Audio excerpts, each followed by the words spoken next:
Hello. Welcome to Zeens and Roger. I come to you from the southwest of the UK with this tutorial for a zigzag bag. Maybe, just maybe, you can hear a very angry squirrel in the background. He's not mine, he's in my garden being very angry and shouty. Apologies.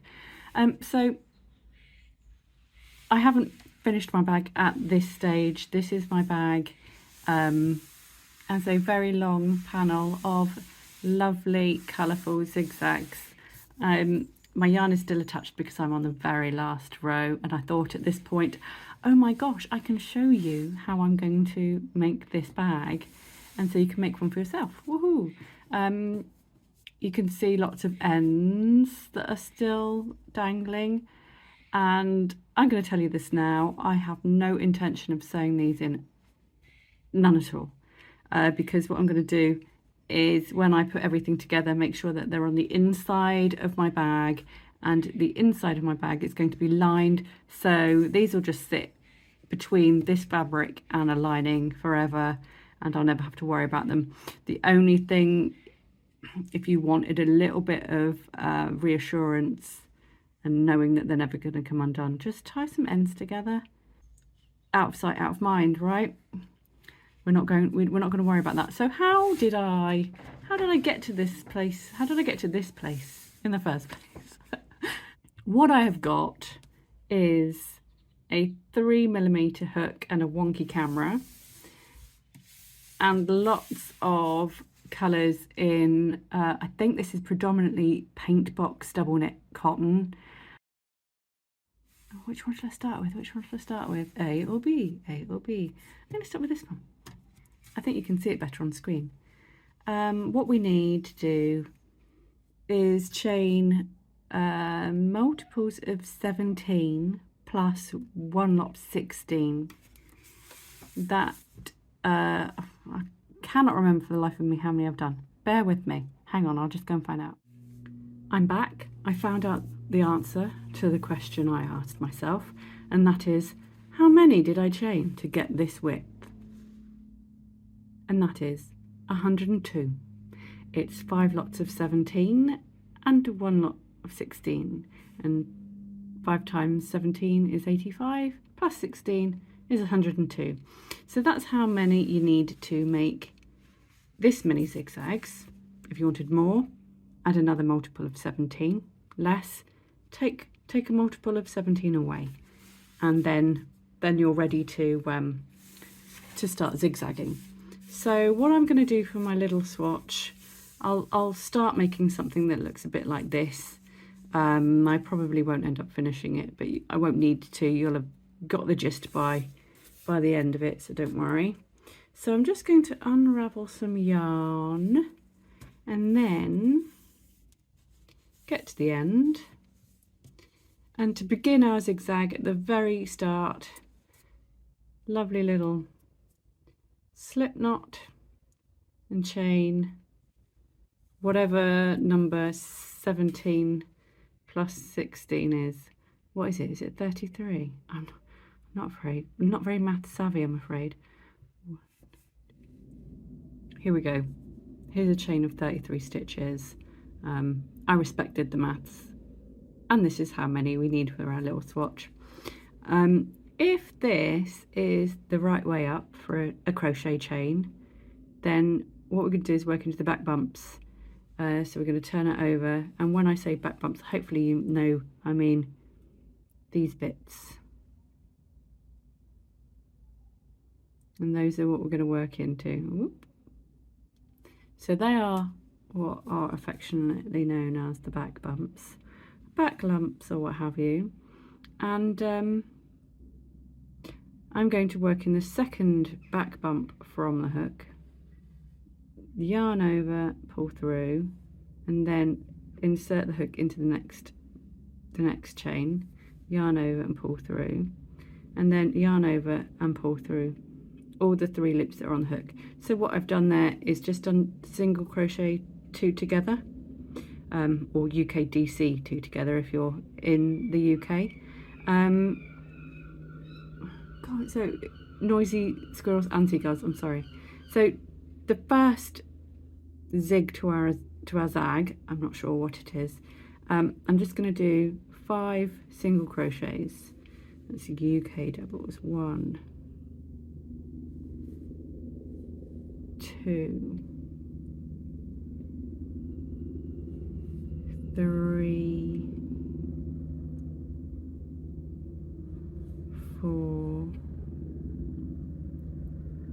and 5, and then the helicopter comes back to annoy me again because he has been around a few times this morning. So that's our first stitch here. That was the two crochets together.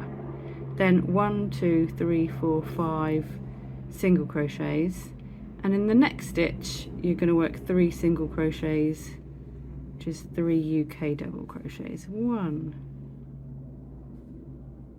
2, 3. So that's the first bit done, and then we're going to work 7 single crochets in the back bumps only. 1, 2,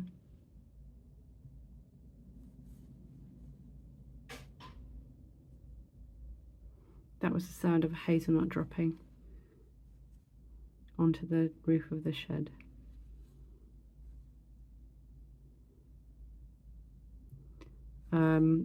And the dropping sound of nuts made me lose count. 1, 2, 3, 4, 5, 6. One more.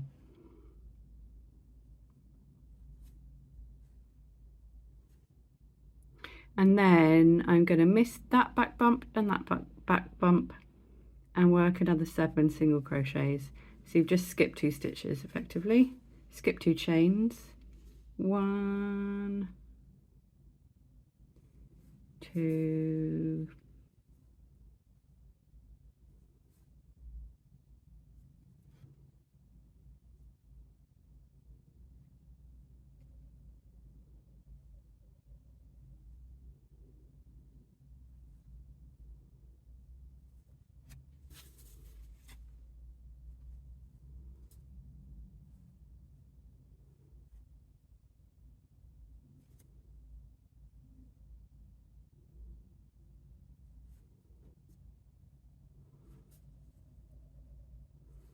and then it's back to working 3 single crochet in the next stitch.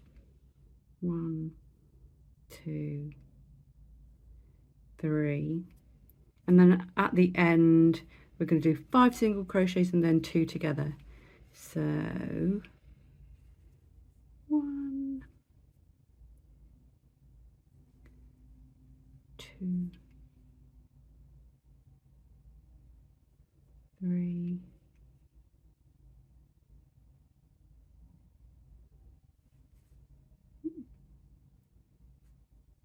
4,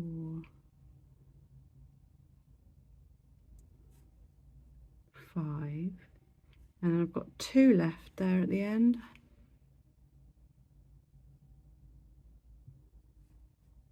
Insert hook, yarn over, and then insert the hook into the last stitch, yarn over, and pull through all 3 loops. Ta-da! Just going to do my chain 1, and that's our first row done. It looks a bit like a wonky M. Okay, so this pattern is achieved by working into the back loops only. So I've chained 1 already. So again, the first 2 stitches are joined together. So insert hook, yarn over, insert hook, yarn over, and pull through all 3 loops. Then it's 5 single crochets, back loop only. That was in the back loop only as well at the beginning, if you hadn't spotted. 3, 4, 5, and then 3 single crochet in the next stitch. And then hopefully by now you've guessed that what I'm going to do is work 7 single crochets in the back loop only down the other side of our first little mountain.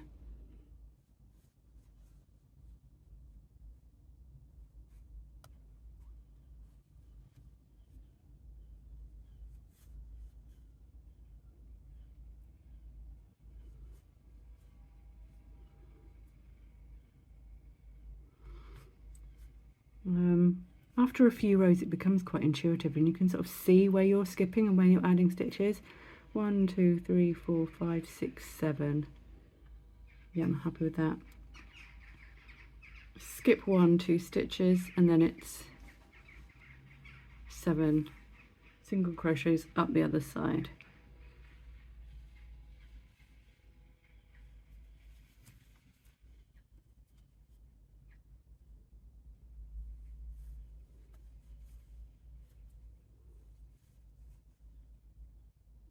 And it's a 1 row pattern repeat, so all you're ever doing is the same thing every row, and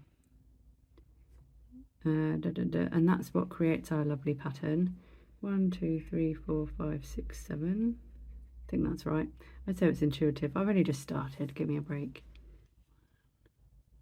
2, 3, and then we should have, hopefully if I've done it right, 1, 2, 3, 4, 5, and then the last 2 you crochet together. Do, do.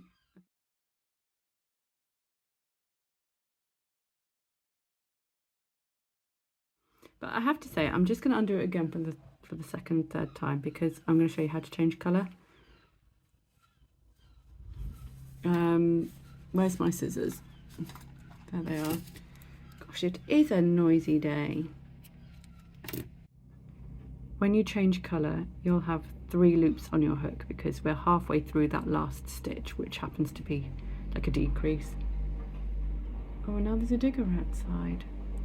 Yarn over and pull through, and then give up filming tutorials forever because there's too much noise going on. Yarn over, pull through, and I've chained 1, and then it's exactly the same. So that's 2 together at the beginning, and then I'm not gonna go over it anymore because you can see by now that it is just that 1 row pattern repeat. So chain 1, 2 crochets together, 5 at the beginning, and then 3 at the top. And then when you work down to the bottom of the valley, don't forget to skip the 2 stitches down there, and then that's what creates this. There we go. So I wanted to show you how I'm going to sew it all together next, but I might just take a break because there was a digger outside and all sorts of things going on and it's making me cross. I added 1 more row to my main piece of fabric for my zigzag bag. I'm just about to fasten off. I've cut it so I've got a long tail so I can use that to sew the 2 ends together. So I'm just going to finish off the last stitch by pulling through those 3 loops and then pulling through the last loop to just fasten off. And there I have now got a long old piece of zigzag fabric.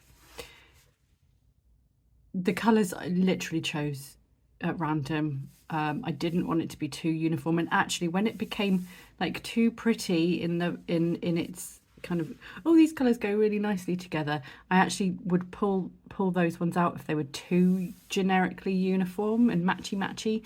So I've had to keep some which, I mean, oh, they look so pretty together, but ultimately I did want it to kind of be as clashy as possible.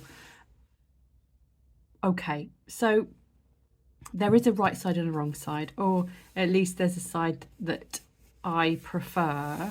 Let's see if I can, sometimes I have to kind of look at it just to work it out, but ultimately a quick glance will tell me that this is the side I want. This is the pretty side. If I was to show you the wrong side, it just doesn't look quite as good.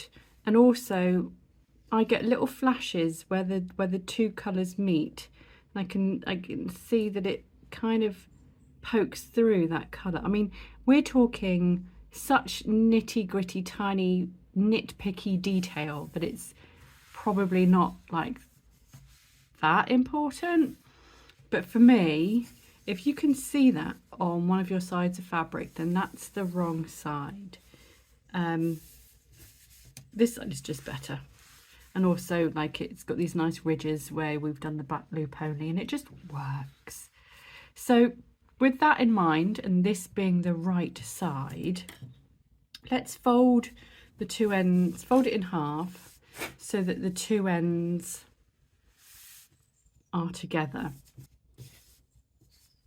It's going to fit together like jigsaw pieces. Look at that. Lovely. And before we move on, I think I probably will just mention about how I created, how I decided on the width of the colour stripes. It's actually a pattern of 6 rows, 2 rows, 2 rows, 2 rows, 4 rows, 2 rows, 2 rows. So I repeat that. As you can see, here's 6 rows and there's 6 rows. So that's a repeat, and it just goes da da da da da. And it's not quite Fibonacci, but basically I just thought it looked kind of random without truly being random, if that makes sense. So it's always even. I always make sure that I have 2, 4 or 6 rows of everything, and then it's just a question of following that pattern and choosing the random colours, which are pretty random actually. I think the only rule I had was that where I had 6 rows, I didn't want major dark bright colours in those ones. Those ones were to remain relatively low key, just so that there wasn't like a massive screaming section which stood out way more than the others. So I have tried to keep the wider sections a bit more subtle, but that was the only difference, the only sort of subtle change I made in deciding on what colours went where.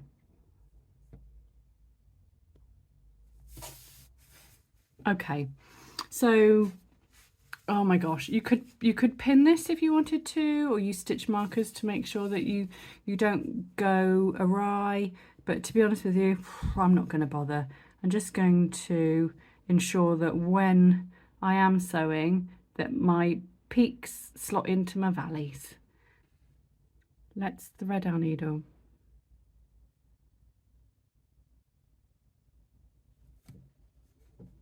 Okay, so back loop only of our lovely yellow, front loop only of our orange, and we're going to work along. Let's pinch them together like this.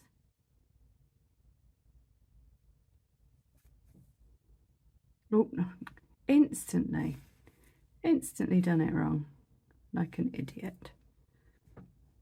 Remember, back loop only of the yellow and front loop only of the orange, dirty orange. Back loop, front loop, back loop, front loop. I hope this is right. Back loop, front loop. How are we doing? Back loop,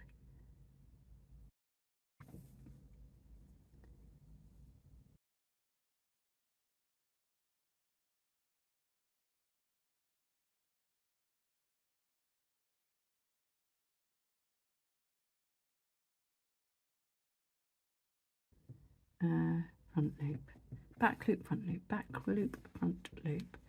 So let's line up these ones so that we can just go like that. That one's done. So next one here and here. Oops. Back loop of yellow, front loop of, is it dirty peach? I can't remember what the yarn colour actually is officially called. I'm not sure. Right, I'm just going to take a step back. Oh, there we go. And that's what it looks like on the other side. So it's not like perfect. If you stretch it out, you can see our little yellow stitches there. But you know, it's not too bad. If I work a few more stitches, then you might be able to judge more clearly.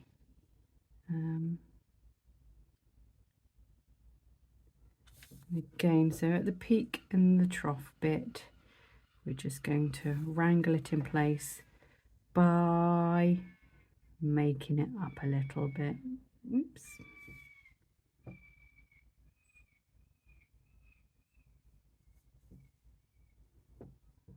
Do another one in that one for that chap there. But that's essentially it. So what I'm going to do is work all the way along, back loops for the yellow, front loops for the peach. So I've sewn that all together. I had to get some new yarn because I was just about to run out about 2/3 of the way through, so I got some new yellow yarn and finished off the job. So this is the wrong side, and then when we turn it to the right side, that's not a bad join. Whoops, it's not a bad join at all. That means that you can decide how you want both sides of your bag to look in terms of colour coordination. So do you want that seam kind of on the end, so it's, if it is slightly messy, no one's really gonna look at it? Or, you know, you look at this and you go, well, actually that's not too bad, but I don't like this colour scheme, so I'm going to kind of like do a bit of jiggery pokery and make it so that it's in the middle because actually these colours look better together. How do you want your colours to look for both sides of your bag? Does it matter? Are you fussed? I'm going to have to turn it back so that the wrong side is out. And I've been thinking about this, okay? I've been thinking about this as I've been sewing it together. Why don't I use these ends to sew the bottom? It's going to be more fiddly than my original, you know, ignore them plan. But they're there, so I may as well use them. So I think, not all of them, I won't need them all, but if I just focus on like using one side of these ends like that, and so I could probably, for example, thread this end. Can I just, at this point, the editing of this video is going to be a nightmare because I filmed way too much gas bagging. Oh, whip stitch. Should we just do a whip stitch? Let me see if I can zoom these.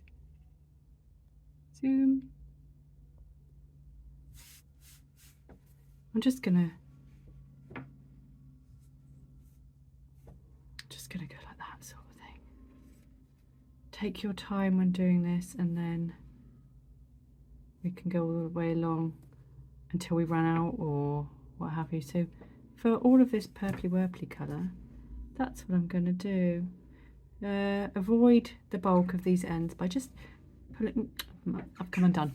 Avoid those ends by sort of just moving them out of the way as and when you sew, and just try and make your stitches as evenly as possible along the bottom.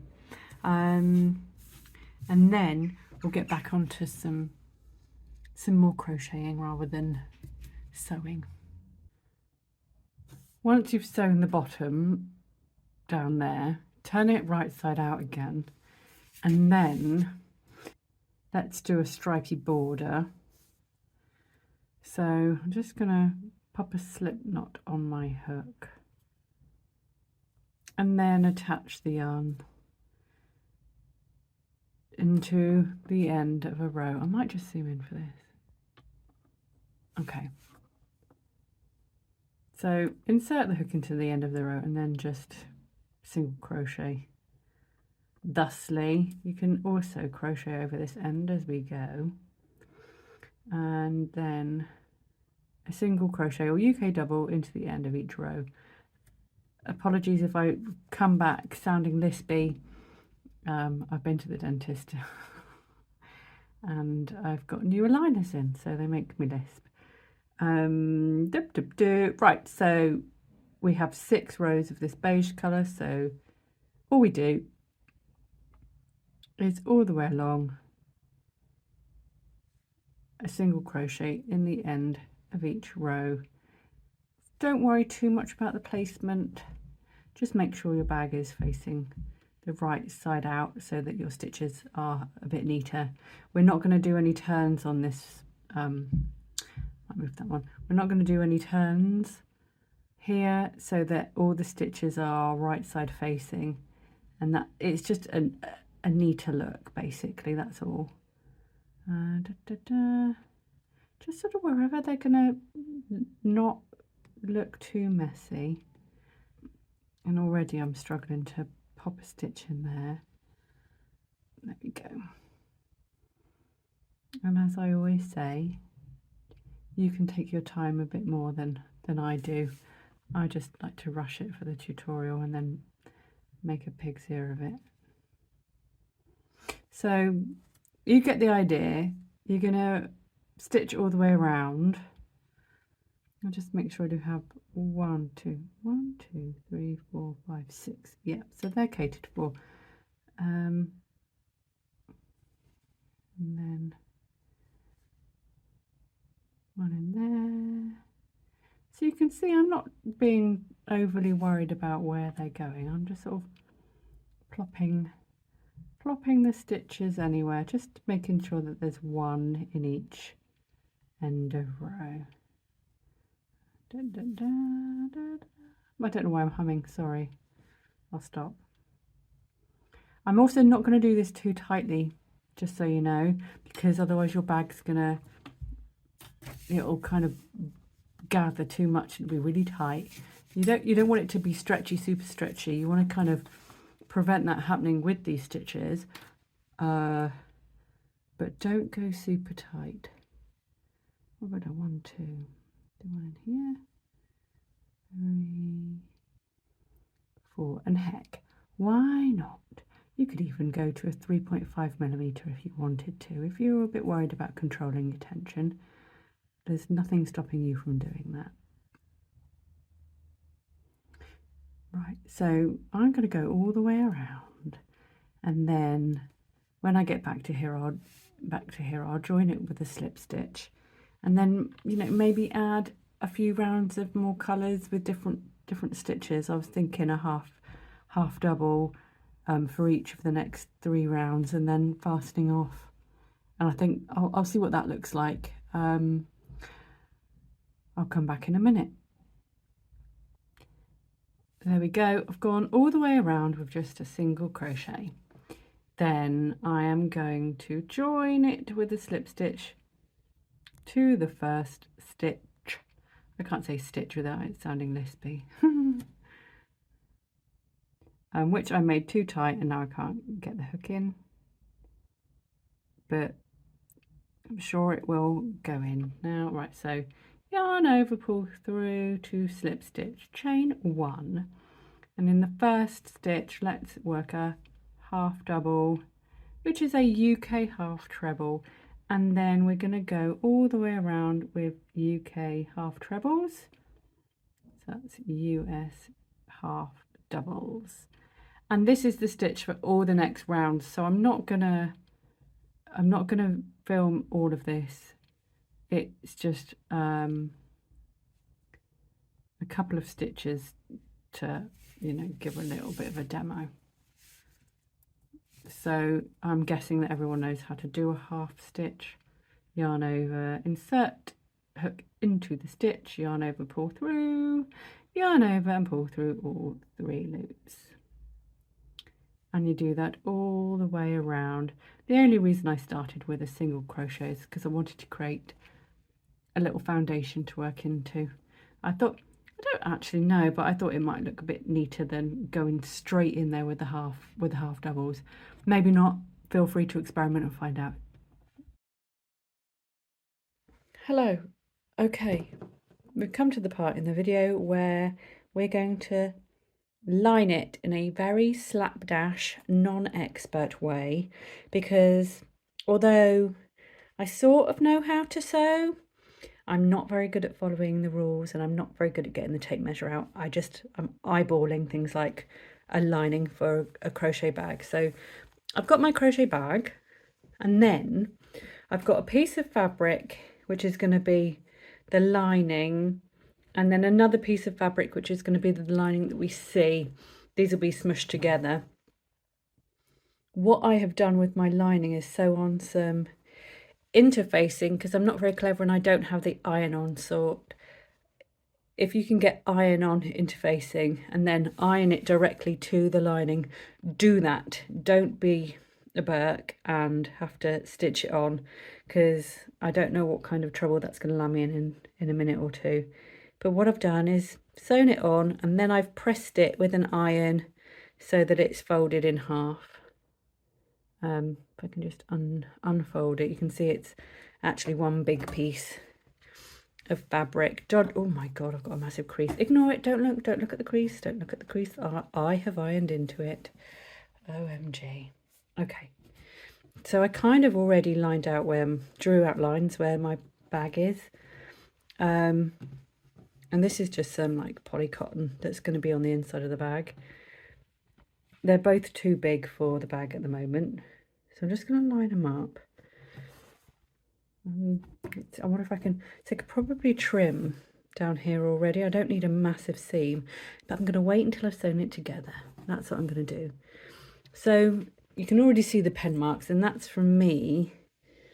What did I do? I basically lined up the seam, the bottom seam of my bag with the fold of the interfacing. And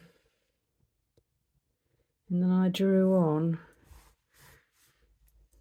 with the lines here and here, and as you can see they match up pretty nicely. So I've just used a biro to draw my guidelines for where I'm going to stitch. Try and keep the lines as straight as you can, and even though the top of the bag does curve in slightly, I am not going to curve in with it because it kind of plays havoc with the hem then. So just keep going straight up here and straight up there. Then you want to do the same with your other fabric. So get it all lined up so that I'm not going to sew these together right now. I'm just making sure that they both are marked in the same kind of place. So I don't know if you can see, I'm just going to draw on that as well, the same place, so that they're the same.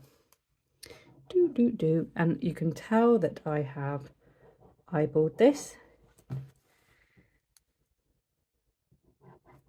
and it's just going to be like that. So I'm going to put that to one side, and I'll pop some pins in, but for now let me pin the inside one. And what I shall do is then, I'm not going to put too many pins on, it might be okay without too many. So pin all the way up there, and then I'm going to sew all the way up there. This is kind of where the top of my bag is, but I want to be able to fold this seam down. But we're going to sew all the way up to the top. Does that make sense so far? So what you've got is a piece of fabric that's slightly larger than your bag. In my case, quite a lot larger actually, because the seam doesn't need to be like that big on either side. And then it's taller than my bag by a good couple of inches. And that's so I can have that as a hem. And I want my hem to be at least 2 or if not 3 inches deep, because when I fold it over,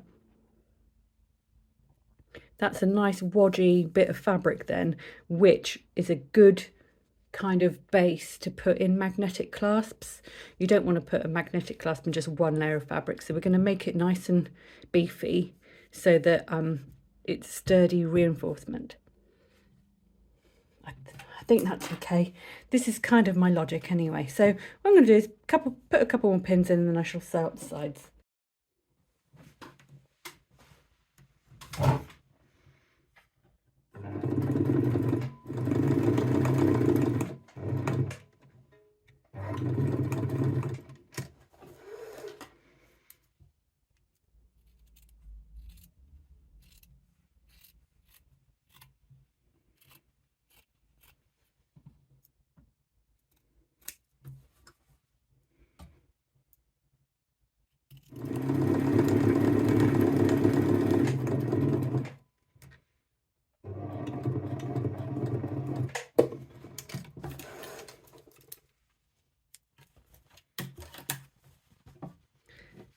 Okie pokey. So what I did was take away both of these to my iron and badly press them. I mean, obviously if my iron was functioning properly, this would be gone, this crease here. But also I didn't want it to be too high because the thread is polyester, and I think this is a poly cotton, and I have been known to melt those things with a very hot iron. So I've gone in low, which means that there's some creases. So I'm not going to worry about those, because who's going to be scrutinizing the inside of my bag? Not me. So I folded over the hem and I've pressed it. So that is now going to be one pocket of my bag, and here is the other. What I did was I got my fabric and lined it up with the bag like so, and then I put in the pin when it matched up with maybe about half a centimetre, quarter of an inch away from the top, so that it doesn't poke out and just sits just underneath. It'll probably be about here when I finished. So I've pressed that, and what I'm going to do now is I think I'm going to top stitch them both just to make life easier for me. If you use patterned fabric, it might be worth remembering to pattern match as well, because I didn't. But again, I'm not going to be too worried about that. This one stays this way. This one, get this out of the way. I'm going to turn it inside out, just so you know. And what I might do is, once I've done this, I might just go back and press this again before I top stitch it. And when I say top stitch, I just mean what I'm going to do is sew all around the edge, just so that this is in place and not flapping about all over the shop, because then it will get in my way. And also a top stitch will make it look a bit neater. You're not really going to see this. This is like a reinforcement. And I'm going to sew my handles to this bit. Now, here's a lesson in planning and stuff like that. You know, I was banging on about reinforcing the interfacing so that our magnetic clasps would have a bit of heft to stick to. I'm not actually going to attach them to this fabric, so I messed that up a little bit. However, I'm going to apply that principle to the handles. The handles will now have something to like grip onto, and they're not going to go anywhere. I feel a bit of a fool so earnestly telling you all about my plans, but it just means that what I'm going to do is, when I come to putting the clasps on here, I'm probably going to use some spare interfacing. I'm going to top stitch these, and then this bad boy is going to go inside this this reinforced chap here.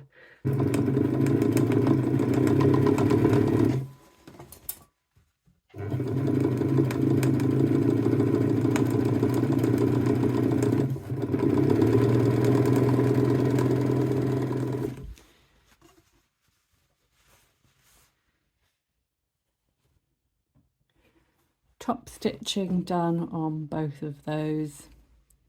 Bad top stitching done on both of those. And then I'm just going to get the inside and pop it into this one, and then with a little bit of like jiggery pokery. Have I said that already today? Jiggery pokery. I'm going to pop it so that one is inside the other, like so. And then you don't really want this one on show, so just make sure that this one does just ever so slightly sit higher. Just going to line up the seams, and if all is well, everything will fit nicely. She says with total faith. So I'm going to just do that, and then I'm going to do it on the other side as well. Lining those up here and here. I mean, I can always make a couple of adjustments if I have to. Just give it a little bit of a shake, make sure it's happy in its pocket. Now it just about is, they just about fit the same. So what I've got is some, this is medium interfacing. I've just got a little square of it. I'm going to fold it over, and then I cut a couple scraps of my lining fabric, and I'm going to sandwich that all together. These are going to be the reinforcements for my magnetic clasps. This just makes them more likely to stay in place, and they're not gonna, they need a bit of support basically. That should be like a nice wad to support them. So I'm just going to pop that under the hem of the right section, the inside pocket. Wriggle that in place so that you're 100% confident that it is in the right area, and you're not going to fold it over here. There's a little crease there, so I'm just going to smooth that out. So that's now in place in there, like a few little layers. Let's pin them in place, and then I'm going to do the same on the other side. Just having a feel whether or not I think it's too many layers. I think that's okay. I'm gonna go for it. And then pop the other one in the middle. So we're aiming for the middle of the bag, obviously. I mean, I could have got my tape measure out already and measured it, but I haven't. That one was easier to get in place. Just get some pins and pop it in.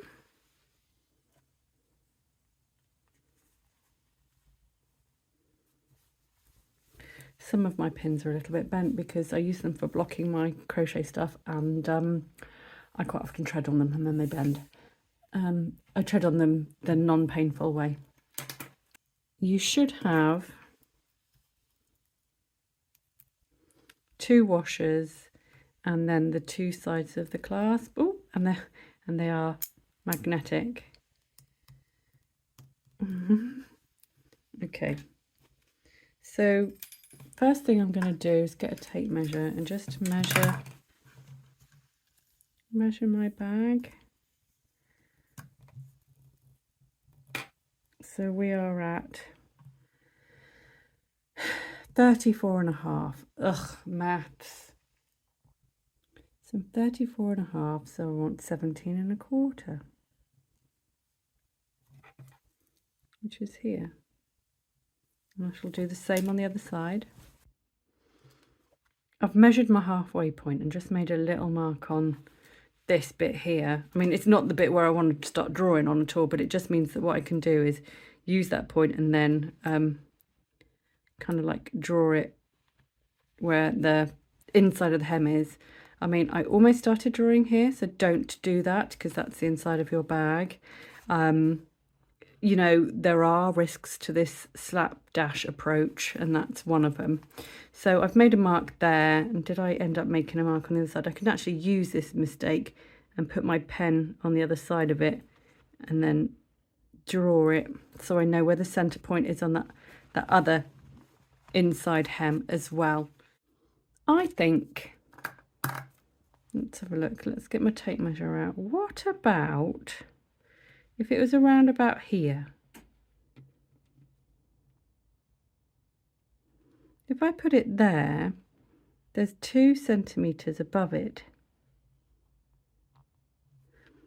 And then the central dot is in line with this. So I'm just gonna go for it and draw where it all is. And I'm gonna do that on the other side. So I've done 2 centimeters on that side. I shall do the same on this side. So measure 2 centimeters, and then I'm going to line the top of this washer on that 2 centimeter point. That's about here, wasn't it? And oops, I've just moved it, so I'm going to get the tape measure again to the top. It's a bit, let's lower it down a bit actually. It's about there, but make sure it's straight.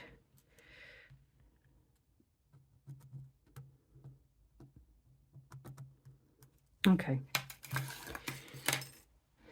so I've marked where I want them to be, and what I'm going to do, I want to bring zoom in, seam ripper. I'm going to go in the bottom of the line that I drew and then just eke it to the top of the line, insert it and slice to the top of that line. So now we have holes. Shove in one of the clasps to make sure it's on the actual bag, right side. And then you get a washer, shove it on, and using a proper implement, press down the whatsits, whatever these are called, little leggy bits. Press them down good and proper, because we'll close this inside of the bag. This will all be closed shut, and then all you'll be left with is that. Same on the other side. Insert in the bottom of the line and just eke it slowly to the top. Very small movements, because you don't want to rip it further than you. It's very easy to rip it too much. Shove those in the holes made. Get in. Washer goes on, and then we're gonna, don't use good scissors because I reckon it'll probably ruin them. Press down, force that down. There we go.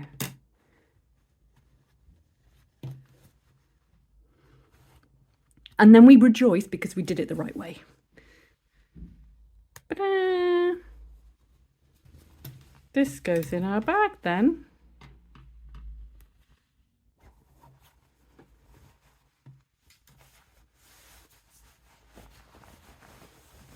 And try not to poke yourself with any pins.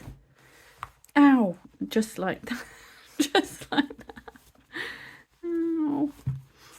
And then voila.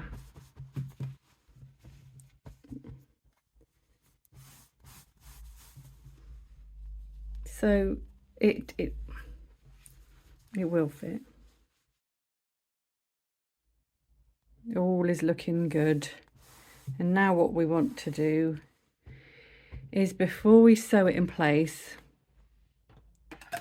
we're going to get handles and pop those on. Find where you would like them to go, and we're talking about here. We don't want them too low down because then you've missed that reinforced hem. So let's go for the doohickey shaping just below our brim, and then we've got kind of good guidance to go on. What I would do, work out 6 centimeters from the edge, and then when you come to do the second side and you measure this side 6 centimeters, you know that's a pretty good location for your handles. Hopefully you can see this. I'm going to be sewing in between the two linings so that when I sew my handles on, you won't be able to see the stitching at the end because I'll close it all up. And then your bag will be free of like ugly stitches on the inside of your bag. Does that make sense? So what I'll do is I'll just measure up and make sure I'm happy with everything. I might even start a couple handles, and then come back and maybe show you the last one or something like that on how I stitch it. But basically, I mean, you make it up as you go along. You get a matching thread, the cotton. Cotton is nice and sturdy, so that's a good one to use. And make sure that you've got a needle that fits through these holes, and literally go in and out of the holes, and then that's it. Just make sure that everything is even, Steven. So you've measured here and it's accurate on both sides, and it's the same with the other handle. Make sure that the depth is accurate and identical. So that's why I think using visuals as your cues, like this brim, have it where the actual handle starts. So I just thought I'd show you what a handle looks like when it's sewn on. Here's the first one I did. I'm now working on the second one, but just so you can see my messy stitches on the inside of that lining. It doesn't have to be pretty because you're going to hide it by sewing this one on. So I am just about to start with my next one, and it's been quite tricky actually because I'm not using the best needle, and going through that many layers of fabric is tough. However, what I will have at the end of it is a really sturdy bag. So I'm just going to thread through the first one, but being very careful not to go all the way through. So I'm going to leave this tail because I don't want to just pull it out. I haven't created a knot, you see. I'll tie it off at the end. So poke it back through and wrangle with the needle and thread, and then you keep going, and then it is tricky because not only are you contending with all of those layers, like you're kind of going in blindly at this point, and it took me ages to sew on the first handle and I'm not enjoying it.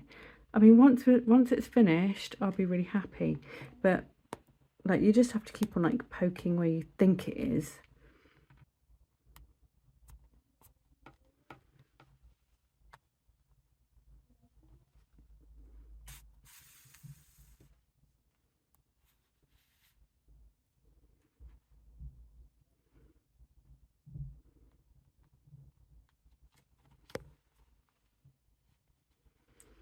So you keep doing that until you've gone around every other, and then you go back around and fill in the gaps in between. And yeah, it will take you a while, but it's worth the effort. So let's imagine that that has successfully been done.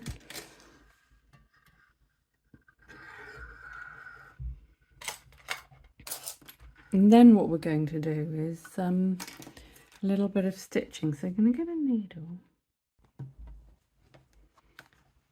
So now what I'm going to do is sew the lining, hand stitching. What I'm going to do is try and hide the stitches as much as possible by working into the very top and then catching the yarn, the cotton. I'm just trying to make very small stitches to catch both, and hopefully then it'll be reasonably invisible. And then you do that all the way around. And I'm just going to zoom in.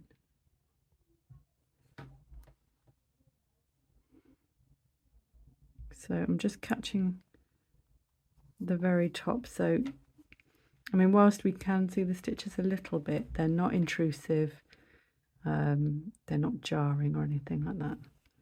So you just work away all the way around, and this is a really good thing to do while you're watching telly as well. So yeah, work all the way around, and once you've done this, your bag is finished, and then you can start using it. And whilst it is an investment, it's a worthy one, isn't it? So yeah, the zigzag bag, sort of done, but I'm half working on it still. Hooray! And that is the end of this tutorial. I hope you have enjoyed it, and I hope you make lots of zigzag bags yourself. Let me know, show me what you've made, tag me on Instagram, Zeens and Roger. Thank you very much for watching. See you for another tutorial soon.